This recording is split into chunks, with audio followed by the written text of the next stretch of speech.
நல்லது பண்றதுக்கு அரசியலுக்கு வாங்கடா, கொள்ளை அடிக்கிறது கொலை பண்றதுக்கு அரசியலுக்கு. என் பொண்ணு, அவங்க ஃப்ரெண்ட்ஸு, எங்கள் மதர்ஸ் எல்லாம் போயிட்டு வந்தோம். படகு சவாரி போனோம் முதல் முறையாக. அதுவும் குழந்தைங்க ஆசைப்பட்டாங்க அப்படின்றதுக்காக போனோம். படகு சவாரி போனவங்க கூட ஆசையோடு அதில் ஏறி இருப்பாங்க. ஆனால் கனவுகளெல்லாம் அநியாயமாக முடிஞ்சு போயிடுச்சு. இது ஒரு புலம்பல் பதிவு தான். ஜபல்பூர் படகு விபத்து பற்றி தான் நான் பேச போகிறேன். சாதாரணமாக நான் எல்லா நியூஸையும் கடந்து போயிடுவேன். வருத்தப்படுவோம், கடந்து போயிடுவோம், அதானே செய்வோம். இதை நான் ஏன் பேசணும்னு நினைக்கிறேன்னா அதுக்கு 2 காரணங்கள் இருக்குது. இது எனக்கு என்னோட சம்மந்தப்பட்ட இன்னொரு காரணம் என்னென்னா, ஒரு சிலரை உயிரற்ற உடல்களாக மீட்டிருக்காங்க இல்லையா, அதில் ஒரு அம்மா தன்னோட 4 வயசு குழந்தைய இப்படி கட்டி பிடிச்சிட்டு இறந்து போயிருக்காங்க. எனக்கு பதறுது. ஒரு அம்மாவுக்கு தான் தெரியும் அதோட வலி. குழந்தைங்களுக்கு சின்னதாக ஏதாவது ஆக போதுனால நம்ம செத்துருவோம்.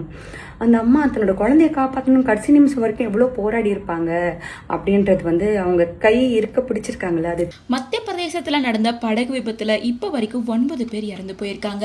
அதுலேயும் தமிழ்நாட்டை சேர்ந்த 5 பேர் இறந்து போயிருக்காங்க. அது மட்டும் இல்லாமல் மத்திய பிரதேசத்தில் நடந்த இந்த இன்சிடெண்ட்டில் அம்மா பையனோட இந்த வீடியோ தான் சோஷியல் மீடியா முழுசும் வைரல் ஆகிட்டு இருக்கு. கடைசி நிமிஷத்தில் எப்படியாவது தன்னோட மகனை காப்பாற்றணும் அப்படின்னு போராடி இருக்காங்க. இருந்தாலும் தன்னோட மகனை கட்டி அணைச்சபடியே தண்ணீருக்குள்ளேயே இறந்து போயிருக்காங்க. இந்த விஷயம் மிகப்பெரிய சோகத்தை ஏற்படுத்தியிருக்கு அப்படின்னு தான் சொல்லணும். தெரியுது அந்த கடைசி நிமிடங்கள் எப்படி இருந்திருக்கும், வேண்டுதல் எப்படி இருந்திருக்கும், எதுவுமே நிறைவேறாமல் போயிடுச்சுல்ல. நினைக்கும் போது ரொம்ப வருத்தமாக இருக்குது. என்ன பிரச்சனைனா, இங்கே சிஸ்டம் மாறணும்னாலே இந்த மாதிரி சில பரிதாபமான உயிர்கள் அநியாயமாக தங்களோட வாழ்க்கையையும் கனவுகளையும் இழக்க வேண்டியதாக இருக்குது.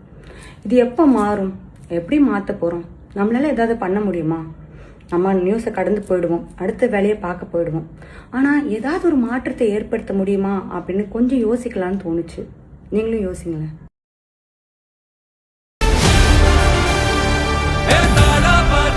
மக்களுக்கு நல்லது பண்றதுக்கு அரசியலுக்கு வாங்கடா, கொள்ளை அடிக்கிறது கொலை பண்றதுக்கு